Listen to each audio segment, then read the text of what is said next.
Né? Então, senhores, boa tarde. Prazer imenso estar aqui. A aula já está sendo gravada para o mundo todo, né? Milhões de pessoas vão assistir essa aula. Vai estar lá no canal Física para Reprovados, né? O canal que mais cresce, porque vai aumentando o número de reprovados. Senhores, hoje nós iremos adentrar no segundo bimestre, de fato, né? O primeiro tema aí da apostila dos senhores é Lei de Ohm. Então, seguir a sequência e vamos falar hoje da primeira Lei de Ohm. Não vamos esgotar ela totalmente, mas vamos abranger aqui o máximo que pudermos. Bom, o que a primeira Lei de Ohm vai nos dizer? Para nós entendermos a primeira Lei de Ohm, precisamos de olhar para o circuito. Um circuito elétrico é composto basicamente por três grandezas: tensão elétrica, que seria a bateria, a pilha, alguma fonte de energia; uma resistência elétrica, que seria algum dispositivo que está ligado nesse circuito. Pode ser uma lâmpada, um liquidificador, um ventilador, qualquer coisa que esteja conectado ao circuito. Isso é representado genericamente como uma resistência elétrica. E a corrente, porque sem a corrente não existe, né, eletricidade. Então, a corrente elétrica circulando neste circuito e dentro dos equipamentos que estão conectados nesse circuito, tá? Bom, então a primeira lei de Ohm é uma relação dessas três grandezas aqui. Lembrando, né, tensão elétrica seria basicamente ali a força que faz os elétrons se moverem, e é dada em volts, ok? Então, a tensão elétrica ela não é a carga se movimentando. A tensão elétrica é o que existe quando você tem cargas separadas, polarizadas. Então você tem carga positiva de um lado, negativa do outro. Entre essas cargas existe uma tensão. Existe uma tendência da carga negativa querer se movimentar ao encontro da carga positiva. Essa força que está tensionando, né, essas duas cargas, então seria a tensão elétrica, tá? Se tiver alguma coisa conectando essas duas pontas, aí nós veremos que seria a corrente. Então a corrente elétrica é o fluxo de cargas que passa no fio e é dado em ampere. Então, se você tem de um lado carga negativa, do outro lado carga positiva, você ainda não tem a corrente. Precisa de ter alguma coisa conectando esses dois lados para que haja então o fluxo de cargas passando. Seria o fio, tá? Então, dentro do fio existe o fluxo de cargas passando em movimento, aí sim é a corrente elétrica, ok? E a resistência é a dificuldade da passagem da corrente pelo fio. O efeito dessa resistência é esquentar, né? Que é o efeito Joule. Então, quando a corrente está passando dentro do fio, é muita carga passando pela estrutura do fio. Se o fio for um fio fino, por exemplo, essas cargas elas vão se amontoar dentro daquele fio, querendo todas elas passar ao mesmo tempo. Isso vai gerar um atrito interno, né, ao fio, gerando então um aquecimento do fio. Não sei se os senhores já pegaram em um fio e ele está quente, ou atrás da televisão está quente, ou então o chuveiro elétrico quando esquenta, o ferro de passar. Então é esse efeito de que quando passa a corrente elétrica, essa resistência que existe à passagem da corrente dá o efeito de esquentar, é chamado efeito Joule, tá? Se perguntar na prova sobre o efeito Joule, caiu na primeira prova, né? Sobre o efeito Joule, é o aquecimento do fio quando a corrente está passando dentro dele, tá? Beleza, a elétrica é dada em Ohm, representado por essa letra grega aqui, né? Ômega. Bom, então essas três grandezas, como que elas estão relacionadas? Por essa expressão aqui, que é a primeira lei de Ohm.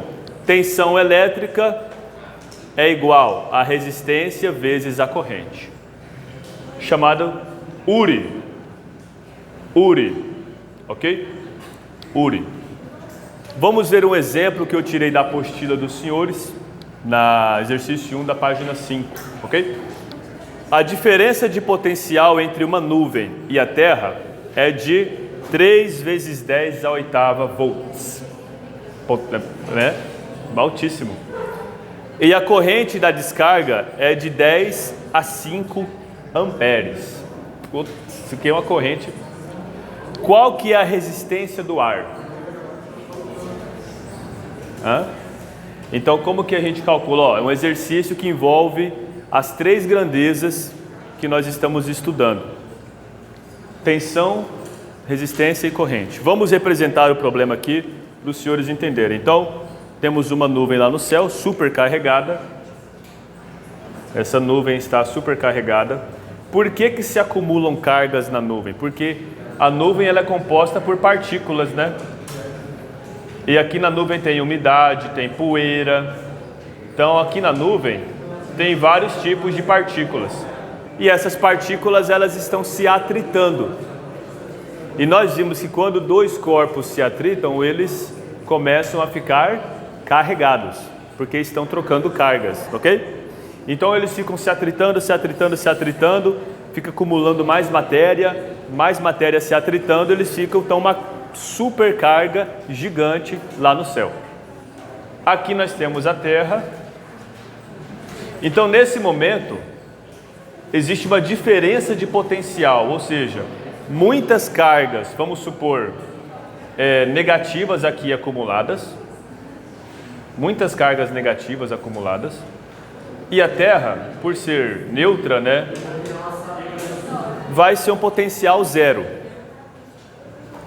Essas cargas negativas, elas estão querendo, a todo momento, serem descarregadas. Então aqui nós temos apenas a presença da tensão elétrica. O que impede as cargas de virem para a Terra? A resistência do ar. O ar, que é o oxigênio, seria como se fosse um isolante, impedindo essas cargas de se descarregarem. Mas chega um certo momento que as cargas são tão intensas que essas cargas rompem a resistência do ar, tá? Então essas cargas rompem a resistência do ar e são descarregadas na Terra, tá? E o exercício falou, né? Essa corrente que passa da nuvem para a Terra tem o valor de I é igual a 10 a quinta ampere, ok? A tensão que existe na nuvem para a Terra é 3 vezes 10 a oitava. Então o exercício já deu metade do que a gente precisa. Porque quando a gente for usar a lei de Ohm, vai ser só substituir. Tensão é igual a resistência vezes a corrente. Tensão 3 vezes 10 a oitava volts é igual a resistência que a gente quer saber, a gente não sabe, vezes a corrente, que é 10 a quinta ampere. Agora, como nós queremos descobrir? Pode falar. Mas nesse caso, né, também a gente pode tentar fazer, né?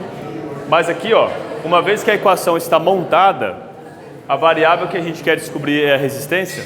Então, o que está acompanhando a resistência, que é esse 10 a quinta, vai passar para o outro lado, né? Dividido no caso, né? Então você está multiplicando, passa dividindo. 3 vezes 10 a oitava dividido por 10 a quinta. Opa! Volt por ampere, eu vou colocar ohm já, né? Então, ó, nós temos uma divisão de potências aqui, né, com base 10.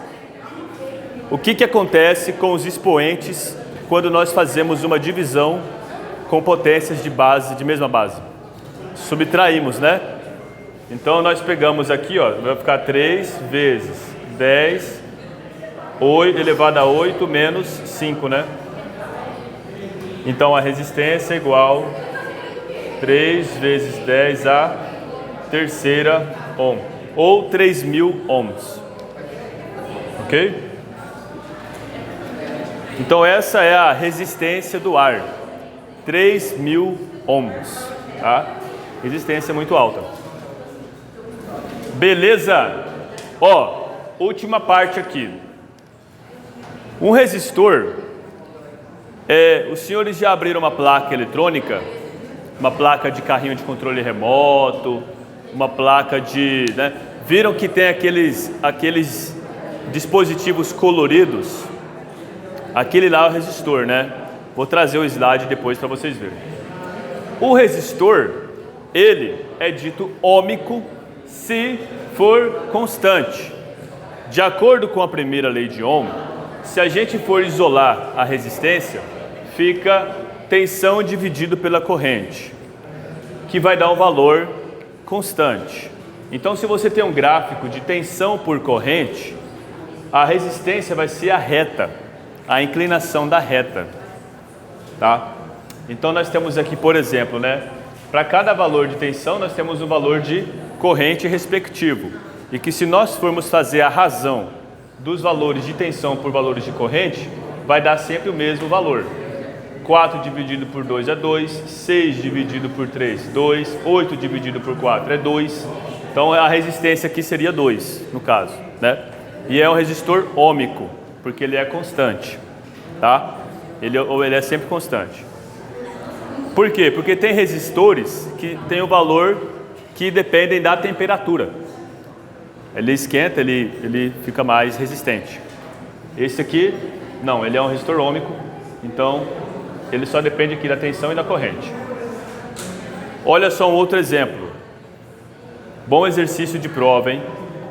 De acordo com os gráficos A, B e C, qual resistor é ôhmico e não ôhmico?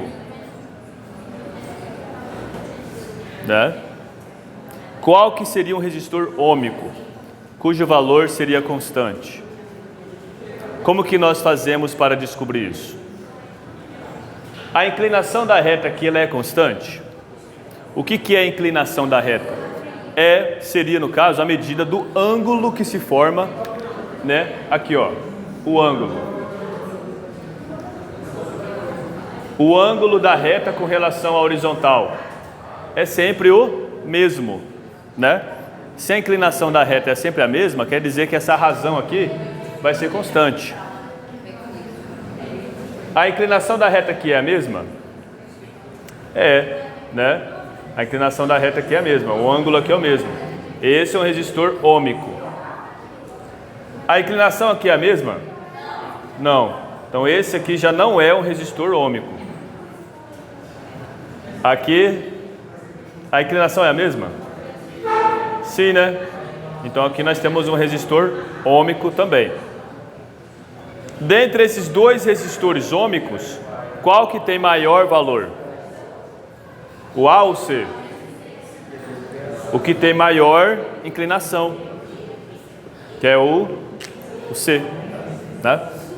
Então, revisando para a aula de hoje, né, para terminar o vídeo, para terminar aqui a explicação, nós vimos o que é a primeira lei de Ohm, as grandezas que estão envolvidas na primeira lei de Ohm, que é tensão, corrente e resistência, o que é cada uma delas.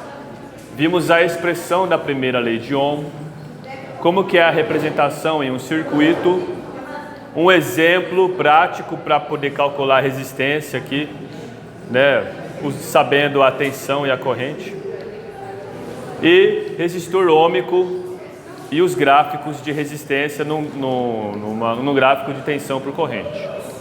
Então é isso, revejam a aula, façam um resumo, tirem suas dúvidas e obrigado, jovem.